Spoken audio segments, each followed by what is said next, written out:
Peut-être pour commencer par me présenter et comment est-ce que je suis arrivée à être devant vous aujourd'hui sur comment convaincre par le pitch. Donc, je me présente, je suis Virginie Doutrepont. J'ai une carrière dans laquelle j'ai accompagné des créations et dans l'entrepreneuriat au sein d'ING. Je travaille toujours chez ING, mais j'ai également lancé mon entreprise, sur le côté de mon entreprise, mon activité d'indépendante plutôt pour le moment, dans l'accompagnement des créateurs d'entreprises, dans lesquels je les accompagne vraiment dans la création de leur entreprise et dans toute la réflexion qui est en amont sur la stratégie, la vision, la mission. Ça fait maintenant quelques années que je travaille avec les jeunes entreprises et que je viens dans les journées de la LJE pour expliquer comment convaincre par le pitch. Alors d'abord, peut-être commencer par qu'est-ce qu'un pitch? Donc, il n'y a pas une seule définition de pitch, il y a différents types de pitch. On peut avoir un sales pitch pour vendre, on peut avoir un elevator pitch pour convaincre en très peu de temps et pouvoir présenter son projet. On peut aussi avoir un projet et de pouvoir convaincre en quelques secondes ou minutes la personne qu'on a en face de nous. En tout cas, il y a une seule réalité, c'est qu'on a une possibilité de briller et de convaincre. Et donc, la seule vraie réalité aussi, c'est que si on ne se prépare pas, on se prépare à rater parce qu'on ne sait pas ce que l'on va raconter. Hier, j'étais à un événement entrepreneurial dans lequel il y a des gens qui se sont perdus dans leurs explications, ils ont perdu leur interlocuteur, et bien que leur projet avait l'air super, mais en fait, ils ont perdu la possibilité de convaincre et de pouvoir avancer main dans la main avec d'autres personnes qui auraient pu les aider, puisque c'était ce qu'ils venaient chercher hier. Mais alors, la question, c'est comment est-ce qu'on se prépare? Dans la préparation, c'est d'abord... Excuse-moi, Virginie. Commencer par bien définir son audience. À qui est-ce qu'on s'adresse? Est-ce qu'on s'adresse? Oui. Excuse-moi, Virginie, mais en fait, je me permets d'intervenir parce que le son est vraiment pas top. Donc, plus ou moins toutes les 10 secondes, on a une coupure. Donc, je ne sais pas si c'est possible de prendre quelques minutes pour augmenter la qualité du son pour que ça reste confortable pour tous. Oui, mais je vais réfléchir à comment est-ce que je pourrais faire. Parce qu'en principe, tout fonctionne bien de mon côté, donc je vais regarder. De casque peut-être, je ne sais pas. Ouais. Je vais regarder. Merci, c'est gentil. Merci pour votre patience. Mais je crois que ça vaut la peine pour que tout le monde soit plus à l'aise et que ça puisse rester. Est-ce que si je fais comme ça, c'est mieux? On va tester. Donc, c'est parti. En tout cas, oui. On comme ça aussi. Super. Je m'éclipse. Okay. Merci. D'accord, merci. Donc, j'en étais à comment est-ce qu'on se prépare. Mais d'abord, on définit son audience, parce que si on s'adresse à des financiers pour des investissements, ce n'est pas la même chose que si on s'adresse à un client pour vendre. Donc, c'est important de réfléchir à qui est-ce qu'on s'adresse avec le pitch qu'on est en train de préparer. La deuxième étape, c'est de se dire, OK, mais qu'est-ce qu'on veut atteindre face à cette personne? Est-ce qu'on veut vendre? Est-ce qu'on veut obtenir du financement? Est-ce qu'on veut informer? Est-ce qu'on veut conscientiser? Donc, il peut y avoir différents objectifs et en fonction de l'objectif, eh bien, on va construire notre storyline qui est la troisième partie de manière à mettre, parce que c'est vraiment important, c'est de définir l'audience et de définir l'objectif. Une fois qu'on a l'audience et l'objectif, on va définir la storyline, donc l'histoire qu'on va raconter pour emmener notre audience vers notre objectif. Et puis, dans un dernier temps, et j'insiste vraiment dans un dernier temps, on construit les slides qui viennent comme support. Donc, ils ne doivent pas être des slides remplis de texte, mais ils doivent vraiment venir supporter ce que vous racontez. De manière à ce que les gens se focalisent sur vous et pas sur vos slides. Parce que s'il y a trop d'informations sur un slide, les gens vont commencer à le lire et donc vous perdrez l'attention de votre audience. Alors, pour vous donner des exemples de mauvais slides, pour venir soutenir ce que je viens de dire et donc de ce qu'il ne faut pas, j'ai sélectionné quelques slides. Le premier, c'est celui-ci. Donc, il y a énormément de texte. Et on ne sait même pas par où commencer pour savoir en fait, de quoi est-ce qu'on nous parle. Donc, c'est très bien si c'est des slides explicatifs que vous envoyez par dossier écrit sans soutien oral. Mais si vous faites, si vous parlez en même temps que présentez vos slides, c'est absolument atroce parce que les gens vont commencer à lire ce qu'il y a sur votre slide plutôt que de vous écouter. Celui-ci, c'est absolument extraordinaire. On ne sait même pas lire ce qu'il y a sur le slide tellement il y a d'informations, tellement c'est petit et tellement c'est non lisible. Et j'ai trouvé une petite blague qui vient compléter ceci en disant, ben voilà, en fait, ma présentation tient sur un slide. Et donc, check, j'ai 10 slides au lieu de 25. Il vaut parfois mieux mettre 2 slides avec moins. On va vous perdre. Et le dernier, c'est celui-ci, où en fait, on a une information énorme avec des informations qui ne sont même pas nécessaires. Par exemple, a Little Mouse History, non, in color, est-ce que c'est vraiment indispensable de mettre entre parenthèses que maintenant on a notre timeline en couleur? Ça n'a pas beaucoup de sens. Et donc, vraiment réfléchir aux mots-clés qu'on va mettre et est-ce que ça a de l'importance, est-ce que ça vient soutenir l'objectif que je me suis fixé? Et j'insiste parce qu'on voit vraiment souvent des slides qui viennent pour se rassurer et pour être sûr qu'on ne va pas oublier de l'information quand on présente. Après qu'on ait réfléchi à l'audience, qu'on ait défini notre goal, on arrive à la storyline, à l'histoire qu'on va raconter. Et la question qui revient souvent, c'est évidemment, qu'est-ce qu'on va présenter? Et en fait, je vais passer à travers les différents éléments. Il y a 7 éléments qui peuvent être, l'ordre que je présente ici est un ordre possible. On peut éventuellement l'adapter en fonction de l'histoire qu'on veut raconter. Mais il faut en tout cas avoir les éléments dans votre présentation. Donc, une ouverture, expliquer pourquoi vous êtes là, le problème que vous cherchez à solutionner, la solution que vous y apportez, le business model, l'équipe, comment vous allez attirer vos consommateurs et je n'insisterai jamais assez, le call to action.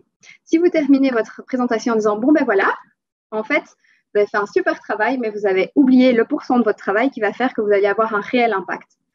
Quand vous terminez une présentation, c'est super important de demander à la personne ce que vous cherchez. Est-ce que vous voulez bien investir dans mon entreprise? Est-ce que le produit vous intéresse? Est-ce que vous seriez prêt à m'acheter un produit? Peu importe, mais faites appel à votre interlocuteur pour avoir votre call to action et atteindre votre objectif. L'objectif, ça peut même être du feedback. Ça peut être parfois, j'ai envie d'améliorer mon produit, je ne sais pas ce qui manque. Et donc, ça peut être simplement, voilà, je vous ai fait une présentation, je suis en développement, est-ce que je peux avoir votre avis et un feedback honnête? Mais il doit y avoir une demande vis-à-vis de votre interlocuteur. Dans ce qu'on appelle l'ouverture, on va essayer d'attirer l'attention. Et pour attirer l'attention, une des manières de faire, c'est vraiment de faire une question fermée qui renvoie au problème auquel est confronté notre client. Il y a quelques années, j'avais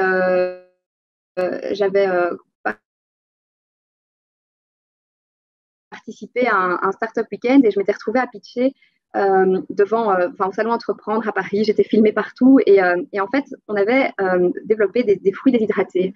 Et j'avais commencé mon pitch en disant qui n'a jamais mangé une pêche en ayant le liquide de la pêche qui coule sur ses mains et se retrouvant avec les mains complètement collantes.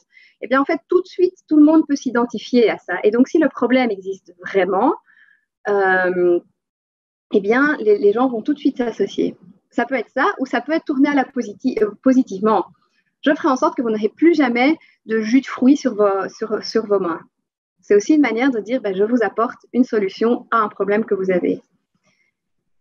Après l'ouverture, on a le problème. Le problème, qu'est-ce qu'on doit y présenter? On doit présenter à quel problème on est de marché et comment est-ce qu'on a validé notre marché. Et quelque chose qui est super important, c'est que le problème, il faut qu'il soit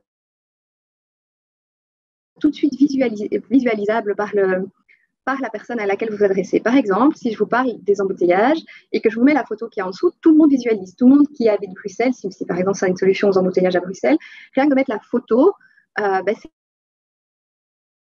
c'est clair. On n'a pas besoin de s'étendre pendant pendant 14 ans.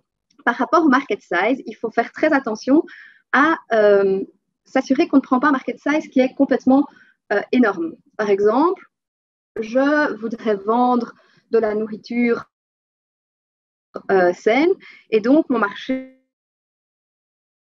c'est la planète entière parce que tout le monde mange. Mais donc, il est vraiment visé à réduire parce que tout le monde n'est pas intéressé par la nourriture saine, vous n'allez pas toucher tout le monde. Et plus vous serez précis dans votre market sizing, plus vous pourrez aussi, à un moment donné, avoir le focus et avoir un impact réel sur votre consommateur. Et la dernière chose, c'est la market validation, c'est de qu'est-ce que vous avez fait pour valider que ce problème est réellement un problème pour vos consommateurs. Et le market validation, c'est vraiment là où vous allez pouvoir avoir de l'impact et convaincre les gens qui sont en face de vous. J'ai de nouveau pris quelques exemples de slides qui sont des contre-exemples de ceci. Par exemple, ici, ben voilà, c'était celui-là, Everyone Eats. Eh bien, c'est pas parce que tout le monde mange que c'est forcément tout le monde qui sera intéressé par mon produit. Et donc, je n'ai pas assez sizé ou assez diminué par des critères ma cible. Et donc, c'est absurde de dire ça. Après, donc, on a eu l'ouverture, on interpelle, on attire l'attention, on a eu le problème, maintenant on a la solution. Dans la solution, on va en fait montrer 3 choses qui sont le produit, qu'est-ce que c'est, est-ce qu'on a fait un test, la démo, où on peut avoir différents types de démos, et donc on peut faire une live démo. Il faut faire très attention, certainement, si c'est des applications, etc., et s'assurer que la démo est bien rodée. Parfois, il vaut mieux avoir fait un recording des écrans. Comme ça, on est sûr qu'il n'y a pas de bug le jour de la démo. Donc, bien réfléchir à cette démo de manière à ce qu'il n'y ait pas un bug juste au moment où il se passe, où vous faites votre démo. Et la dernière chose, c'est qu'est-ce qui vous rend unique, qu'est-ce qui vous rend différent sur le marché.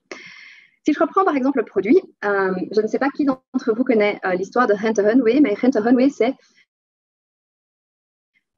une entreprise aux États-Unis qui a décidé de faire de la location de robes pour les femmes. Et c'est une histoire qui a commencé parce qu'on se rendait compte qu'aux États-Unis, avec les balles de promo, les mariages et Facebook et Instagram et tout le reste, eh bien, les femmes dépensaient énormément d'argent pour leur robe puisqu'elles devaient avoir une robe différente à chacun des événements. Et donc, les créatrices se sont dit, ben, on va faire de la location. Comme ça, les gens ne devront pas dépenser chaque fois 200, 500, 1000 euros pour leur solution. Elles ont décidé de faire des tests. Et donc, le premier test, elles ont demandé à toutes leurs copines de récupérer leur robe. Elles ont mis des petites annonces sur le campus et elles ont dit, louez votre robe pour une soirée. Les femmes sont venues, elles ont testé et toutes les robes sont parties. Donc, elles se sont dit, première hypothèse validée, les femmes sont prêtes à louer leur robe. Puis, il y avait une deuxième hypothèse, c'est de dire, les femmes sont prêtes à louer leurs robes par Internet sans les avoir essayées. Et donc, elles ont fait appel à toutes les robes, elles ont pris des photos de toutes les robes en indiquant la taille, la matière et des choses comme ça. Et elles ont remis des petites annonces sur le campus et elles ont cette fois-ci placé que les images des robes sur les tables. Les femmes sont venues et toutes les robes sont de nouveau parties. Elles ont donc validé leur deuxième hypothèse. En ayant validé, démontré qu'il y avait un marché et donc ça rend moins risqué l'investissement ou le développement du produit. Et donc, c'est ça qui va vraiment convaincre des investisseurs ou des clients non, mais des investisseurs à investir dans votre produit. La démonstration, j'en ai parlé. Et qu'est-ce qui vous rend unique? C'est qu'est-ce qui vous différencie de ce qui existe déjà sur le marché. Et donc, ça peut être, on attaque un nouveau marché parce qu'on développe le même produit, mais moins cher. Et donc, on attaque un autre type de marché. On a des partenariats qui nous permettent d'accéder à des technologies auxquelles les autres n'accèdent pas. Enfin, il peut y avoir différentes choses. Et par exemple, l'image que j'ai mis ici, en fait, c'est le projecteur de poche. Et donc, eux, ils ont dit, en fait, nous, on vous permet de projeter où que vous soyez. C'est un projecteur qui fait 10 cm sur 10 cm, donc vous pouvez vraiment l'emmener partout. Mais par contre, on est tout à fait, et ça, ils ne le disent pas évidemment, mais du coup, ce qu'ils ont lâché pour pouvoir permettre ça, ils ont diminué la qualité de l'image. Mais donc, ce qui leur permet de se rendre unique, c'est vraiment de dire, en fait, nous, on vous permet de pouvoir projeter où que vous soyez.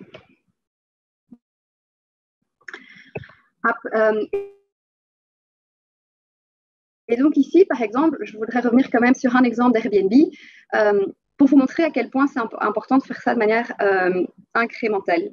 Donc ça, c'est la première version du site d'Airbnb. Et donc au départ, ils avaient juste fait des PowerPoint qui présentaient, mais en fait, on va avoir une recherche dans la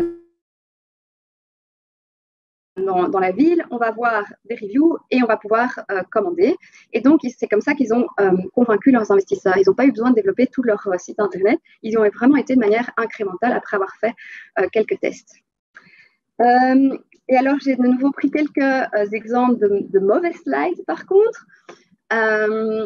Donc, ici, on a une longue définition de ce que fait le produit. Mais en fait, il n'y a aucun moment où on voit, en fait, qu'est-ce qui est différent, ou qu'est-ce qui me rend unique, ou qu'est-ce qui fait que vous devez, en fait, investir chez moi et pas chez mon concurrent. C'est ça, en fait, que vous devez vous avoir dans la tête quand vous faites quand vous répondez à cette question. Donc, si je rappelle, on avait l'ouverture, on avait le problème, on a la solution. Après, on arrive sur le business model. Et donc, le business model, on va avec votre client, votre proposition de valeur, etc. Ce qu'il ne faut absolument pas faire, c'est ceci. Dans une présentation à quelqu'un, ne commencez pas à passer en détail tout ce que vous avez mis dans votre business model. Donc, en fait, mon segment de client, c'est les radiopharmacies. Je vais avoir une relation client grâce à une assistance technique. Tout le monde va s'endormir à la case 1 ou 2 ou 3 si vous avez vraiment beaucoup de chance. Donc, qu'est-ce qu'on va dire par rapport au business model? C'est en fait 3 questions simples. Comment est-ce que je vais faire de l'argent? Comment est-ce que je peux qualifier mon succès auprès des clients pour le moment? Et comment est-ce que je vais m'assurer une croissance dans le futur? Donc, vous voyez bien que tous les tests, et je n'insisterai jamais assez, que vous aurez fait auprès de vos clients, dans laquelle vous avez vraiment des validations que votre produit répond aux problèmes des clients, ne pourront que jouer en votre faveur. Pour vous donner un exemple, ici, on a vraiment, c'est un slide très simple, c'est une entreprise qui se situe en Australie et ils disent, peu importe leur activité, ils disent, d'abord, on va faire des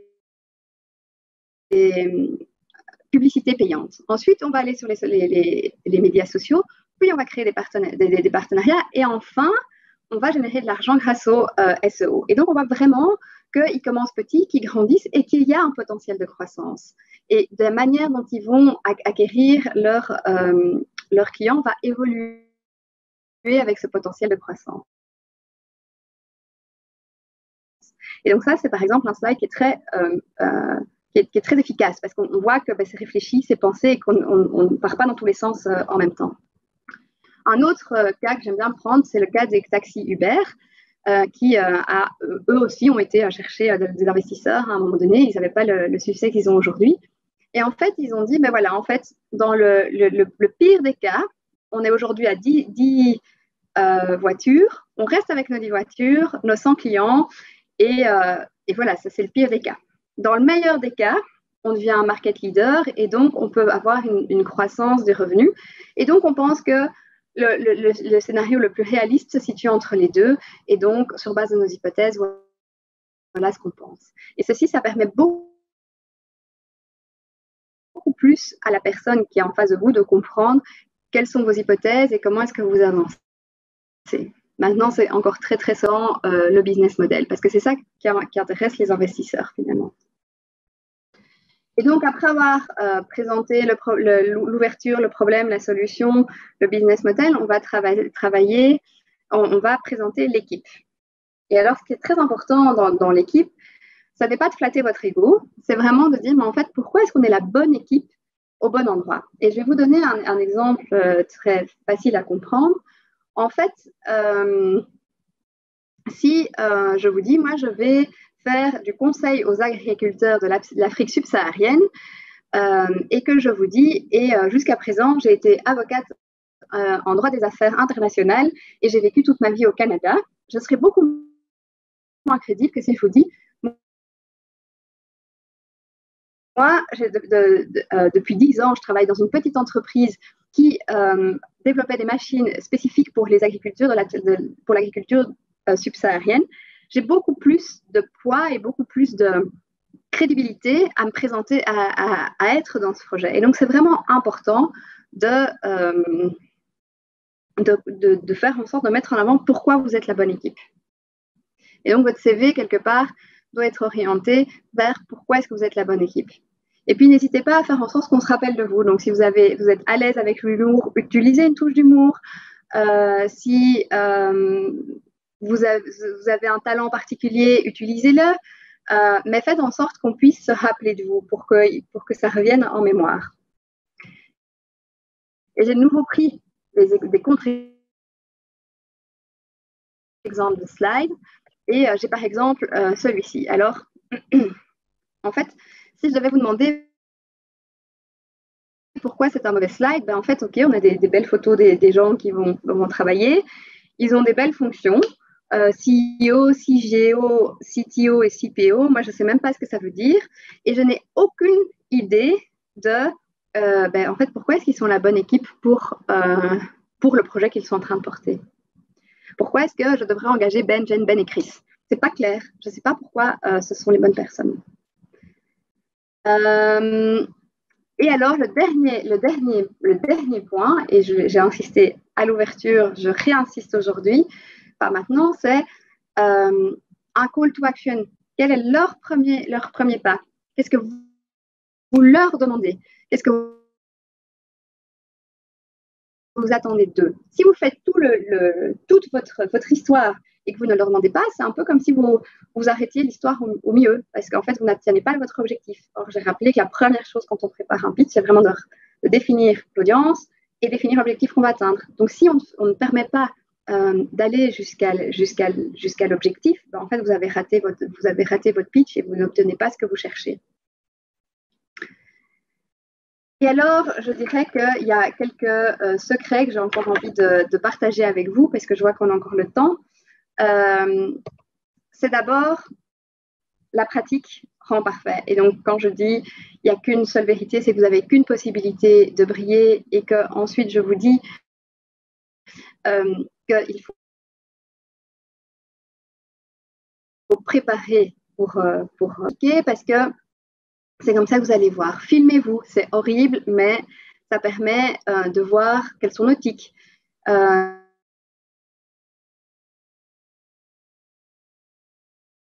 Moi, quand j'avais été filmée au salon Entreprendre, je n'arrêtais pas de faire des allers-retours devant l'écran, c'était absolument insupportable. Le fait de le voir, ça m'a permis les fois d'après d'être beaucoup plus posée dans ma manière de travailler, de présenter, même si je reste une excitée et que je parle beaucoup, ça reste beaucoup plus raisonnable. Demandez du feedback parce que votre feedback, en fait, ça va permettre d'améliorer votre pitch, de le perfectionner, de le polir, de faire en sorte qu'il soit vraiment compréhensible du premier coup. Et puis répéter encore jusqu'à ce que ça vienne naturellement et que ce soit compréhensible par tout le monde. Et puis, ne vous découragez pas, parce que vous voyez ici devant combien d'investisseurs, des grosses entreprises comme Skype, Pandora, Google, Cisco ont pitché avant d'obtenir du financement. Et quand on voit le mastodonte qui est devenu Google aujourd'hui et qu'on se rend compte qu'ils ont dû pitcher devant 350 investisseurs avant d'y arriver, eh bien, on se dit qu'il y a toujours de l'espoir et que ce n'est pas parce qu'on n'obtient pas la première réponse qu'on n'a pas une idée qui peut être un succès. Par contre, si vous pitchez, que vous n'obtenez pas de résultat et que vous ne demandez pas de feedback, eh bien là, vous perdez une opportunité de vous améliorer, de polir votre pitch et donc de l'améliorer pour la fois d'après. Donc, n'hésitez certainement pas, à chaque fois que vous pitchez, à demander du feedback d'une certaine façon. Ensuite, et ça, je terminerai par là, quand on pitch, comme ça, et là, vous allez voir pitcher devant un jury, eh bien, on peut avoir des montées de stress. Et ici, je vous donne 5 tips qui vont permettre de faire diminuer votre stress. Et donc, c'est mémoriser vos premières 60 secondes de votre pitch. Pourquoi? Parce que le fait de l'avoir de manière automatique, et quand je le dis mémoriser, ne le mémorisez pas comme votre formule de maths en secondaire, mais mémorisez-le avec l'intonation, le ton, la manière dont vous allez vous positionner. Parce que du coup, quand vous rentrerez sur scène, ce sera tellement ancré dans votre corps que vous aurez 60 secondes pour diminuer le stress, vous rendre compte que vous êtes sur scène et vous approprier l'espace. La deuxième chose, c'est vérifier la pièce à l'avance. Ne faites pas comme moi, vous vous rendez compte 10 minutes avant que votre ordinateur a rendu l'âme. Enfin, en l'occurrence, moi, c'était un peu la faute à pas de chance, mais si vous checkez l'espace dans lequel vous allez pitcher, vous allez pouvoir savoir quel est le matériel ou quel matériel vous aurez ou quel matériel vous n'aurez pas. Admettons que vous avez inclus une démo vidéo dans votre pitch. Eh bien, si vous n'avez pas de matériel de projection et que vous n'avez qu'un smartphone et que vous avez une pièce de 300 personnes, peut-être que c'est intéressant de le savoir avant. Ensuite, quand vous montez sur scène ou quand vous vous retrouvez face au public, prenez une seconde de pause. Alors, un jour, j'ai pitché et dans mon pitch, je me suis dit, OK, maintenant, je pose pour pouvoir avoir un impact sur la personne. Parce que quand je dis quelque chose et que je pose, la personne a le temps d'assimiler. J'ai eu l'impression que je faisais au moins 10 secondes de pause. Quand j'ai vu la vidéo après, je n'avais qu'une seconde. Et en fait, donc une seconde, ça peut vous paraître très long, même si c'est très court. Dans la vidéo, on ne le voyait même pas cette seconde. Mais votre seconde où vous vous posez au moment où vous rentrez sur scène va vous permettre justement d'être présent et de ne pas vous emballer. Ça va vous permettre aussi, et je vais le mimer parce que devant un écran, c'est encore mieux, d'attirer l'attention de votre audience. Si je rentre comme ça en disant « Bonjour, je suis Virginie d'Outrepont », ben en fait, vous avez déjà perdu la moitié de mon truc parce que vous n'avez même pas réalisé que j'étais arrivée, que je commence déjà à parler. Par contre, si je rentre en disant « Bonjour, je m'appelle Virginie d'Outrepont », eh bien, vous avez eu le temps de voir que je me posais avant d'aller. Et j'aurais pu même marquer beaucoup plus cette pause. Ensuite, je vous invite vraiment à réfléchir à votre posture. En fait, déjà, rien que le fait de mettre mes épaules en avant, je vais naturellement baisser le ton et beaucoup moins attirer l'attention de ce que je suis en train de dire. Et vous pouvez faire l'exercice. Si vous parlez comme ça et puis que vous vous mettez comme ça, vous verrez que le ton de votre voix naturellement va tomber. Et donc, utilisez votre corps. Sentez-vous fier d'être là et utilisez votre corps pour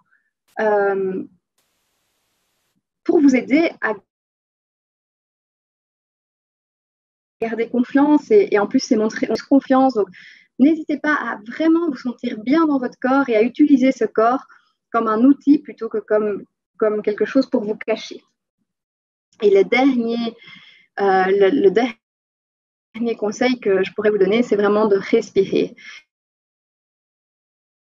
Et n'hésitez pas à faire 5 grandes respirations la minute avant de monter sur scène, parce qu'en fait, rien qu'en prenant des grandes respirations lentes, 5 en 1 minute, eh bien, vous allez faire diminuer votre rythme cardiaque. Et donc, parce qu'avec le mécanisme d'oxygène présent dans le sang, donc vous allez diminuer votre rythme cardiaque et donc vous allez avoir un effet de stress qui va être diminué. Et donc, je ne pourrais qu'insister assez. Si vous êtes intéressé par d'autres présentations pour vous aider à construire votre pitch, j'en ai sélectionné 2 qui seront dans le slide deck, d'autres éclairages sur ce que j'ai dit. Et pour ma part, ben voilà, j'ai terminé ce que j'avais envie de vous présenter aujourd'hui, mais je sais qu'il y a aussi une période de questions-réponses et je reste disponible par LinkedIn, par mail, par téléphone. Donc, n'hésitez pas à me joindre. Voilà, je pense que c'est ce que j'avais à partager. Merci beaucoup Virginie pour ces trucs et astuces pour faire un pitch qui impacte et qui convainc son interlocuteur. Alors, pour ceux qui nous regardent, c'est le moment, c'est l'instant d'envoyer toutes vos questions dans le Q&A que vous trouvez dans le bas de l'écran. Moi, j'ai une question qui se pose, c'est au niveau du style d'un pitch, est-ce qu'on peut s'autoriser à être très original ou est-ce qu'il Oui. doit être plutôt classique pour ne pas prendre le risque d'être ridicule? Qu'est-ce qui est conseillé là-dessus? J'apporterai une nuance à ma réponse parce que, par exemple, une nouvelle fois, je pense, définissez votre audience et voyez à quel type d'audience vous vous adressez. Si vous vous adressez au monde du spectacle et vous êtes super original, sans doute que vous aurez une certaine réceptivité. Si vous vous adressez à un banquier et que vous arrivez avec votre matériel de clown, peut-être qu'il sera moins réceptif. Et donc, une nouvelle fois, je pense que réfléchissez à votre audience. Mettez-vous en empathie avec votre audience et réfléchissez, bah tiens, comment est-ce que lui réfléchit? Qu'est-ce qui est important pour lui? Et puis après, voyez comment est-ce que vous pouvez adapter votre présentation. Je ne sais pas si ça répond à la question. Oui, donc toujours être conscient de son public et de s'y adapter en fonction du résultat qu'on veut obtenir ou en tout cas augmenter les chances de convaincre d'une manière ou d'une autre. Super. Alors, est-ce que tu aurais des conseils pour les personnes timides en public et pour qui faire un pitch est juste de l'ordre de l'horreur, mais néanmoins, c'est une étape indispensable pour un projet entrepreneurial. Donc, est-ce qu'il y a des conseils à donner là-dessus? Je reviendrai vraiment sur les 5 conseils que j'ai donnés. Essayez déjà de diminuer au maximum tout le stress extérieur qui pourrait venir de par un manque de préparation, de par une pièce qui n'est pas checkée. Respirez, respirez, respirez. Vraiment, je ne peux qu'insister. Alors après, il y a tous des exercices qu'on peut faire. Ouvrir son corps. Il y a plein de TEDx et de TED là-dessus si ça vous intéresse. Et alors, la dernière chose, c'est vraiment... moi, j'ai été quelqu'un de très timide.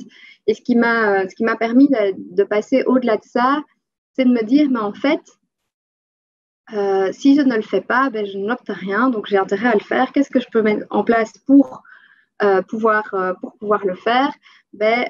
C'est simplement de me projeter dans ma bulle. Et donc, vraiment, je rentre dans un état dans lequel je suis à l'intérieur de moi. Et aujourd'hui, je suis passée au-delà de ça, mais je suis face à un public, mais je crée une bulle intérieure dans laquelle je me protège et j'avance. Il n'y a pas de solution miracle. Si vous êtes timide, il va falloir passer au-delà de votre zone de confort.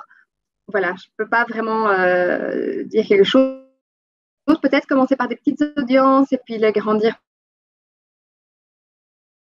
progressivement aussi.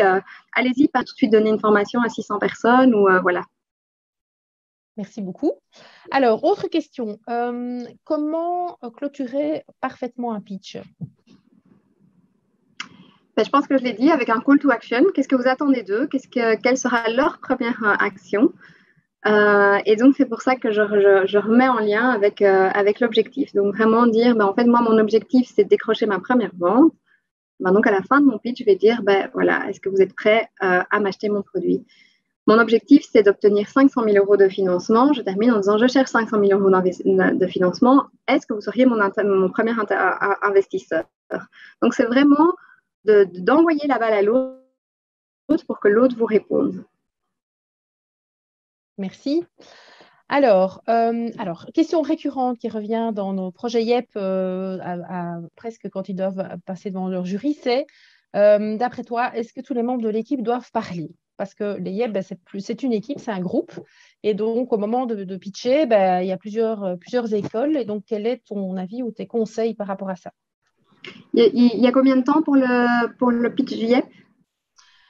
Alors, c'est en général 5 minutes maximum, mais ça dépend encore des événements imaginons 5 minutes, grand maximum. Ok, mais du coup, en 5 minutes, soit vous avez des transitions qui sont super rodées et vous êtes sûr que ça passe vraiment smooth, soit parce qu'en fait, le risque, c'est vraiment de perdre du temps dans les transitions, que les transitions soient caduques, etc. 5 minutes, c'est court. Donc moi, j'aurais tendance à dire 2 speakers maximum. Si vous êtes 4, 5, j'éviterais d'avoir les 4 ou 5. Donc, une nouvelle fois aussi, il y en a certains qui sont plus doués dans certaines choses, d'autres dans d'autres. Utilisez vos meilleurs talents là où ils ont le plus d'impact. Et donc, si vous avez des personnes qui sont super à l'aise à parler en public et d'autres qui le sont beaucoup moins, utilisez ces personnes qui sont super à l'aise et laissez les autres pour d'autres choses là où leurs compétences sont meilleures. C'est ce que j'aurais tendance à dire pour un pitch de 5 minutes. Oui, merci. Après, c'est vrai que par rapport aux étudiants, il y a parfois des consignes par rapport à donner par rapport au cours qui est tout le monde doit pitcher, etc. Donc ça dépend vraiment des groupes, mais en effet, en fonction, chacun doit s'adapter. Mais alors, 5 minutes, c'est déjà pas long, mais il y a des pitchs qui doivent se faire en 30 secondes, en 1 minute. C'est quoi vraiment les priorités que ces pitchs doivent contenir? Donc, si on doit pitcher en 30 secondes ou en 1 minute, vraiment les points essentiels que doit contenir ce pitch. Je dirais le problème, la solution et le call to action. C'est-à-dire, quel est le problème auquel vous répondez, pourquoi votre solution est relevante par rapport à ce problème et qu'est-ce que vous attendez de la personne en face de vous. Merci. Donc, je conseille vivement aux étudiants de bien noter ça parce que c'est souvent un problème récurrent où ils foncent directement ce qu'est le produit ou le service et on ne comprend absolument pas à quel problème, à quel besoin il répond ou quel problème il résout et pour qui. Donc, voilà. Donc, je vous invite vraiment à prendre note de ça pour ceux qui nous regardent. Alors, je vois encore plusieurs questions. Ah oui, est-ce qu'on peut pitcher de manière inspirante sans slide? Tout à fait. Il suffit de regarder, aidez-moi, de Apple. Steve Jobs. Son nom m'échappe, mais qui a fait plein de pitchs.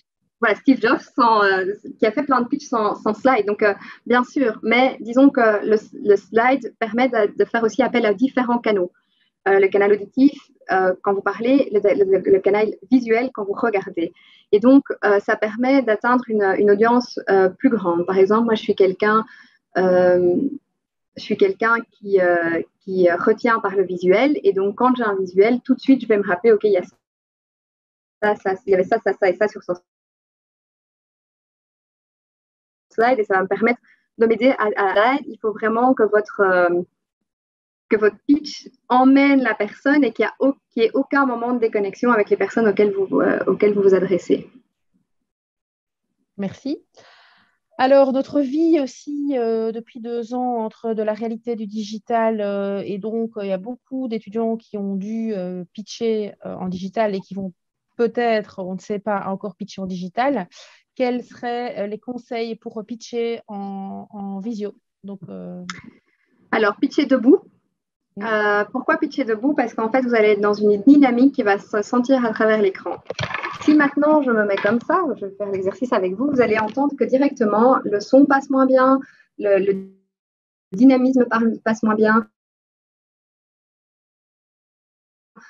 Et donc, c'est vraiment intéressant de faire l'effort de pitcher debout. C'est 5 minutes. Je pense que tout le monde a la capacité de rester sur ses 2 pieds 5 minutes, sauf exception. Et donc, je vous invite vraiment à pitcher debout.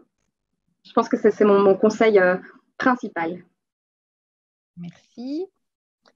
Alors,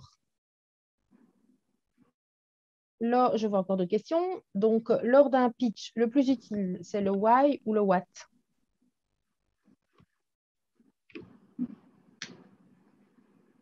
C'est une bonne question.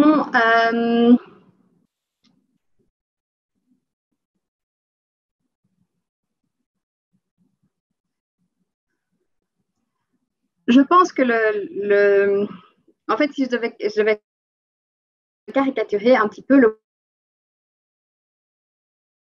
why, c'est le problème auquel vous répondez. Et le why, pour moi, ils sont, présenter l'un sans l'autre n'a pas beaucoup de sens.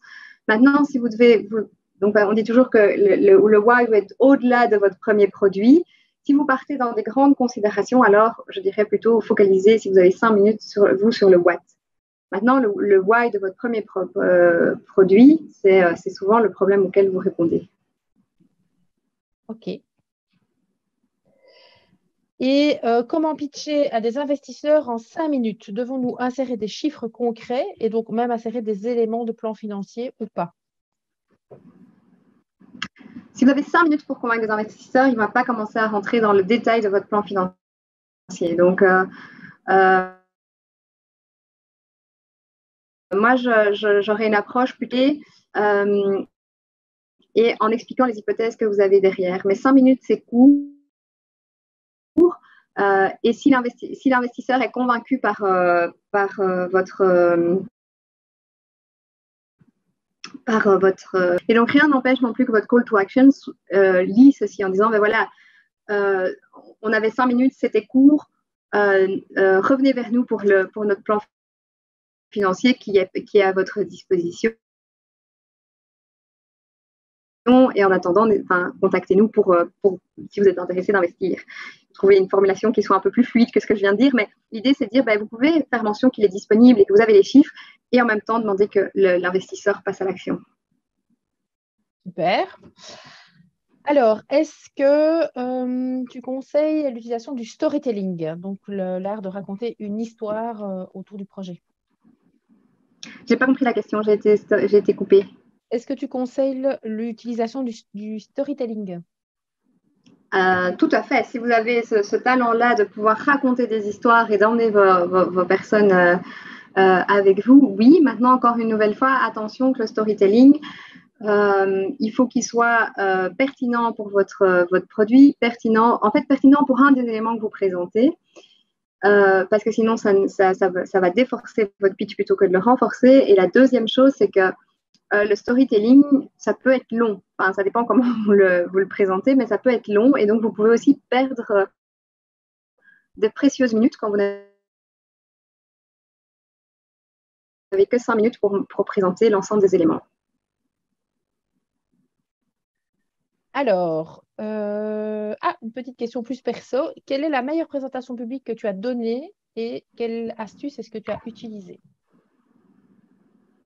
Donc, celle dont tu es peut-être le plus fier, où tu t'es dit « Waouh, cool, c'était bien ». Je réfléchis, hein, c'est une. Il y en a plusieurs que j'ai. Je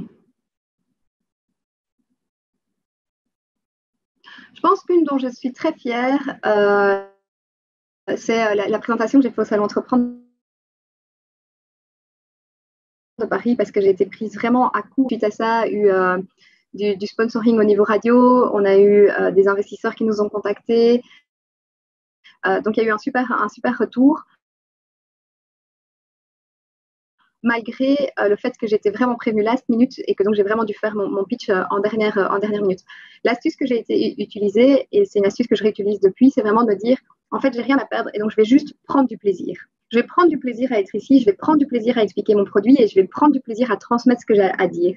Et je pense que du coup, ça s'est ressenti. Je me suis pas laissée embarquer par le stress. Je me suis juste dit, en fait, j'ai rien à perdre. Ce truc est arrivé à la dernière minute. Au mieux, il m'arrive quelque chose de bien. Et donc, prends du plaisir, quoi. Partage et prends du plaisir. Merci. Alors, est-ce que tu recommandes d'écrire le pitch, d'écrire des mots-clés ou d'improviser?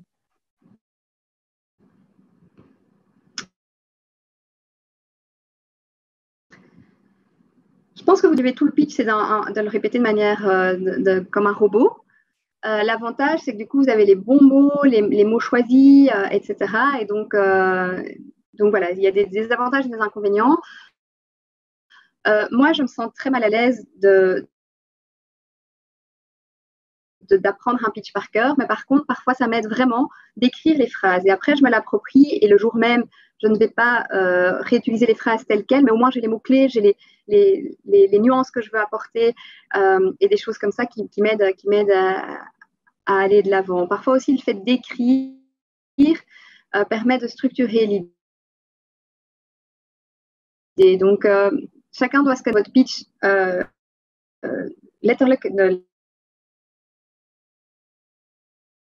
Lettre à lettre, enfin mot à mot, un risque de vraiment répéter comme un robot, quoi. Ok. Et alors ici, les étudiants, bon, ils vont, enfin, ou même dans le moment où on pitch, c'est pour après, a priori, avoir un échange avec les personnes qui nous écoutent. Et parfois, dans ce public, il y a des personnes qui sont plus cassantes que d'autres, qui peuvent éventuellement se déstabiliser. Qu'est-ce que tu conseillerais pour pouvoir gérer ce genre de situation? Pour ne pas être déstabilisé.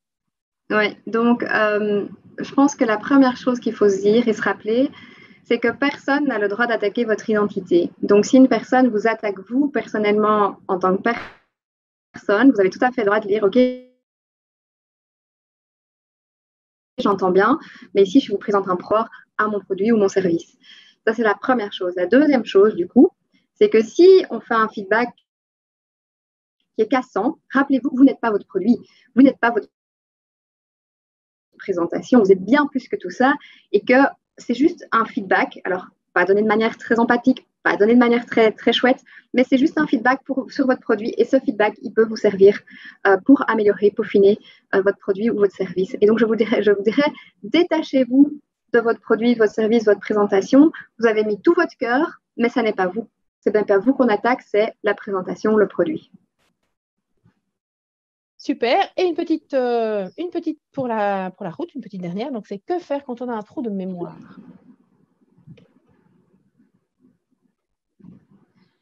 Alors, j'ai juste entendu la fin. Donc, c'est qu'est-ce qu'on fait quand on a un trou de mémoire, c'est ça? Tout à fait. Ouais. Oui. Quand on a un trou de mémoire, on fait appel à un ami.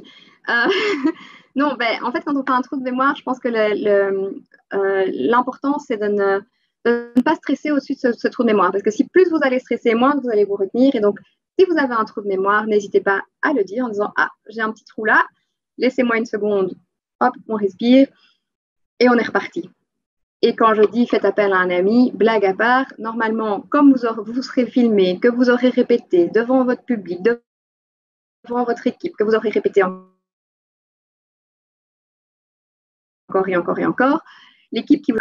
Là, je m'adresse à ceux qui ne seraient pas le speaker, n'hésitez pas à relancer ou à un moment donné, prendre la place pour venir aider votre partenaire. Ça ne prouvera que vous êtes une équipe et que vous vous soutenez l'un l'autre. Personne n'est parfait, tout le monde peut faire face à une problématique. Montrez que vous agissez en équipe, que vous connaissez, que vous vous soutenez et que vous n'envoyez pas l'un au casse-pipe et que quand il se casse la pipe, la personne est là pour l'accompagner. Donc, c'est ce que je dirais.